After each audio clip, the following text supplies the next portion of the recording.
نحمده ونصلي على رسوله الكريم أما بعد بسم الله الرحمن الرحيم اللهم طهر قلبي من النفاق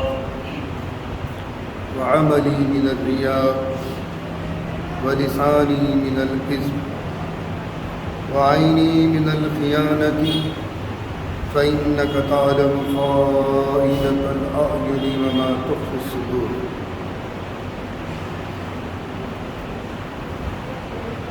عزیزان گرامی،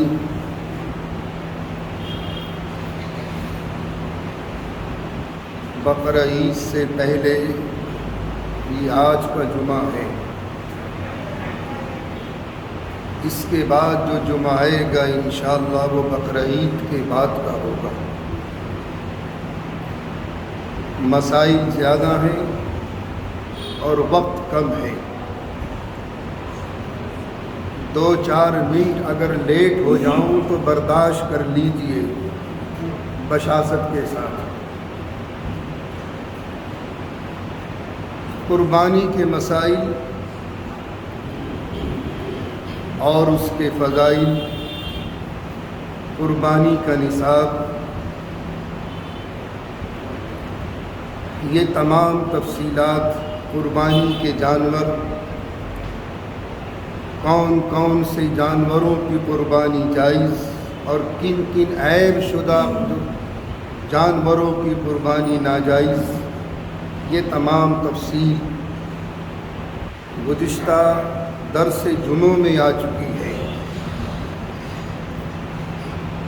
جامع مسجد تھانے سے جو گائیڈ لائن آئی ہے اس کی تفصیل بھی انشاءاللہ میں عرض کروں گا۔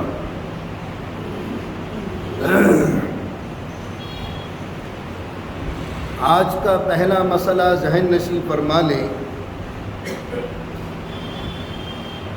ماہ ذی الحجہ کے پہلے عشرے کی فضیلت۔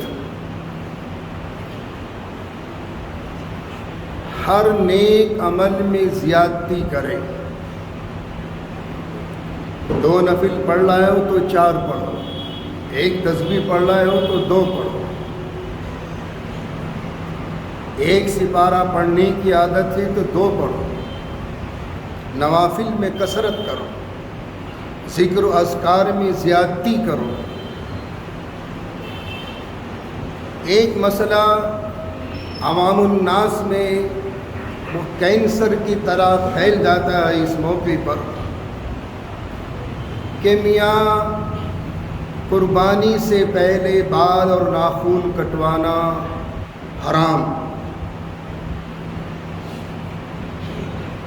اتنا ظلم مت کرو شریعت پر،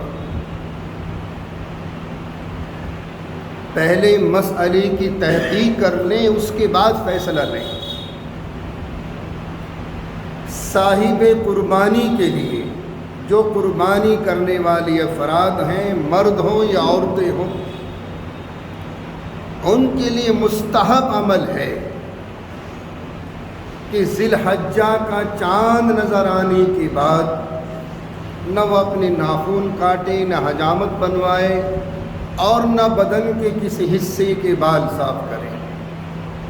یہ مستحب عمل ہے، اپنی قربانی ہونے تک ایسا کر لیں تو مستحب عمل ہے، لیکن واجب نہیں، سنت نہیں، فرض نہیں۔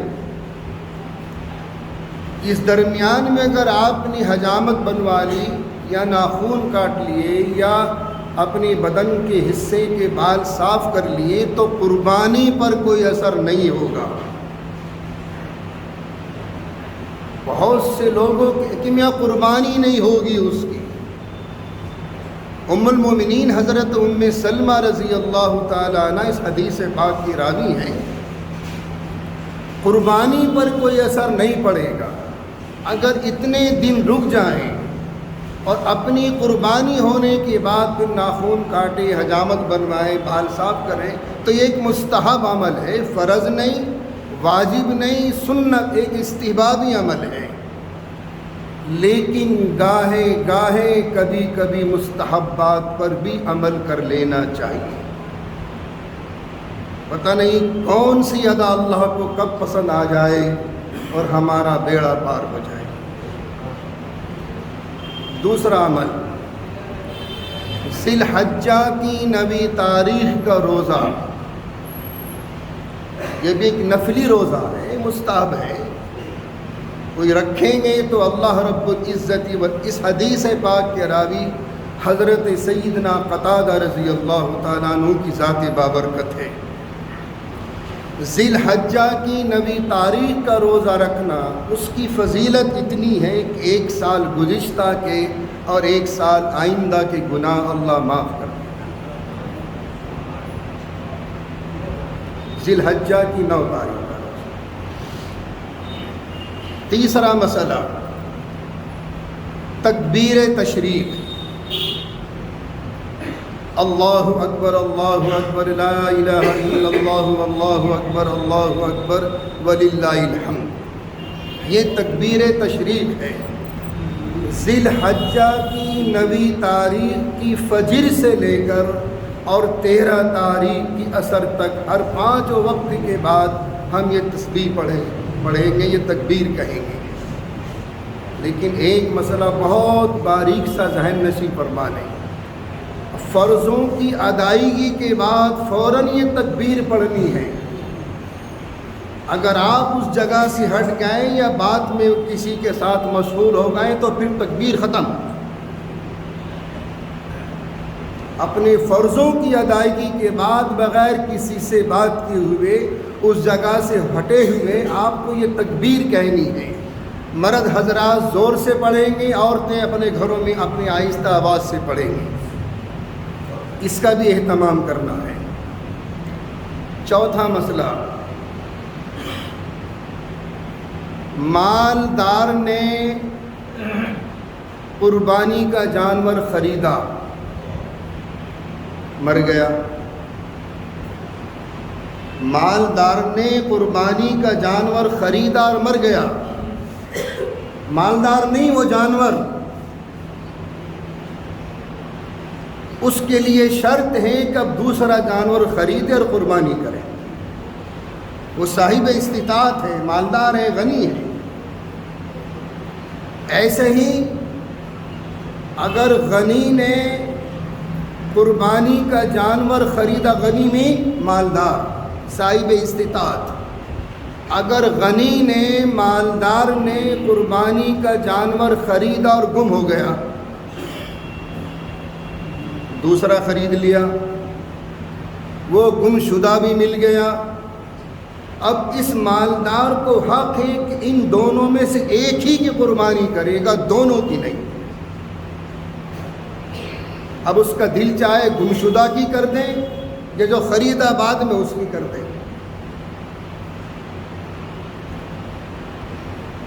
اس کے بالکل اپوزٹ سنیے مسئلہ،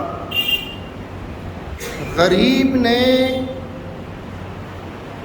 قربانی کا جانور خریدا، مر گیا، اس کی قربانی ہو گئی۔ اس مسئلے میں مجھے بھی بڑا تذبذب تھا۔ غریب نے قربانی کا جانور خریدا، مر گیا وہ جانور، اس کی قربانی ہو گئی۔ غریب نے، فقیر نے قربانی کی نیت سے جانور خریدا، گم ہو گیا، اس نے دوسرا خرید لیا قربانی کی نیت سے، اب گم شدہ بھی مل گیا اور یہ خریدا ہوا جانور بھی اس کے پاس موجود ہے، تو اس غریب پر دونوں جانوروں کی قربانی کرنا فرض ہے۔ یہ ہے وہ مسئلہ۔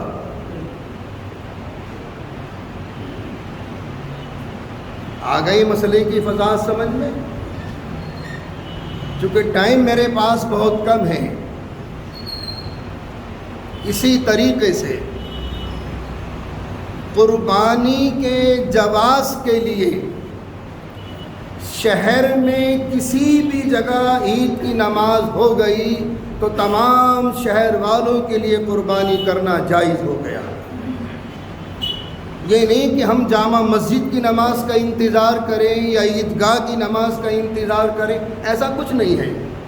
شہر میں کسی بھی ایک جگہ نماز ہو گئی تو تمام شہریوں پر قربانی کرنا جائز ہو گیا۔ چوتھا مسئلہ سنیے، صاحب استطاعت تھا، سالوں سے قربانی نہیں کی، قربانی ہر سال واجب تھی لیکن نہیں کر پایا، 2 سال 4 سال 5 سال 10 سال، اب اس کو ہوش آیا کہ یار میرے اوپر تو قربانیاں واجب تھی، میں نہیں کر سکا۔ اب جب سے اس نے قربانی کرنی شروع کی ہے تو گزشتہ سالوں کی بھی ہر سال ایک بکرا قربانی میں کرے گا۔ یہاں پیچھا نہیں چھوڑ سکتا، یہاں دامن نہیں بچا سکتا صاحب استطاعت کہ میاں جو ہو گیا سو ہو گیا، ایسا کچھ نہیں ہے۔ جب سے اس نے قربانی کرنی شروع کی ہے اور گزشتہ سالوں کی جتنی قربانیاں اس کے اوپر واجب ہو گئی ہوں گی، ہر سال کا ایک بکرا کرنا گزشتہ سال کی قربانیوں کا اس پر لازم آئے گا۔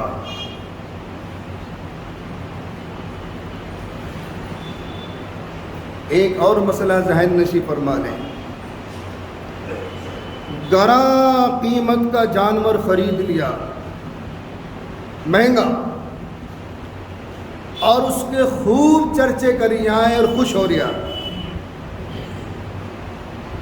جھنڈے گاڑیاں کہ میں نے 1.5 لاکھ کا بکرا خرید لیا، میں نے 2 لاکھ کا بکرا خرید لیا، اور خوب چرچے اور خوش ہو رہا ہے۔ اس خوش فہمی کے اندر مبتلا نہ رہیں کہ اس ریاکاری کے ساتھ وہ ثواب کی امید بھی رکھے، بالکل نہیں۔ قربانی ایک مستقل عبادت ہے، وہ جس کے لیے آپ کر رہے ہیں وہ خود دانا اور بینا ہے۔ جس طریقے سے اللہ ہماری شکل و صورتوں سے واقف ہے، ہمارے دلوں کے بھیدوں سے بھی واقف ہے، جانتا ہے کہ میرا بندہ کون سا ریاکار ہے اور کون سے کس کے اندر خوشی اور خضوع ہے۔ یہ چند مسائل تو بہت امپورٹنٹ تھے جو میں نے آپ حضرات تک پہنچا کہ بہت ہی شارٹ کٹ وے میں۔ اب ایک جو گائیڈ لائن آئی ہے جامع مسجد کے تھانے سے، وہ ذرا ذہن نشی فرما لیں۔ نمبر 1، سڑکوں پر قربانی نہ کریں۔ قربانی مستقل ایک عبادت ہے اور اس کا تماشا نہ بنائیں۔ یہ ہماری قوم باز نہیں آتی،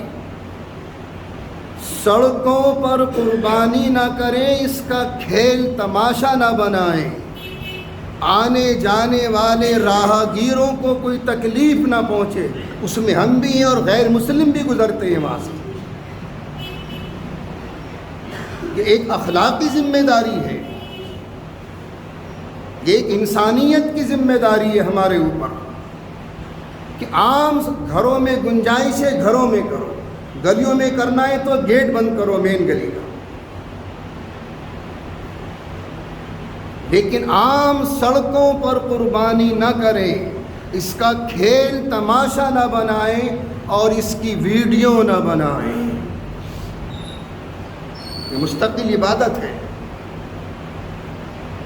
ویڈیو بنا کر کیا جتانا چاہتے ہیں آپ؟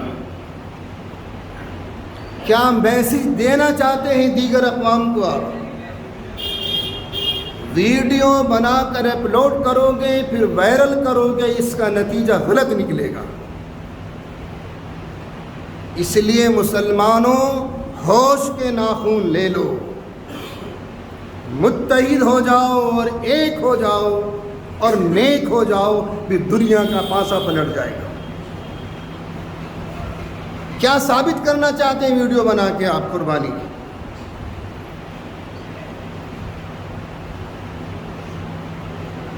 اور تیسری جو گائیڈ لائن کی جو ایک تیسرا جو آپشن ہے، گندگی نہ پھیلاؤ، اس کا میلہ کسی بوری میں بند کرو اور کوڑے گھر پر ڈلواؤ۔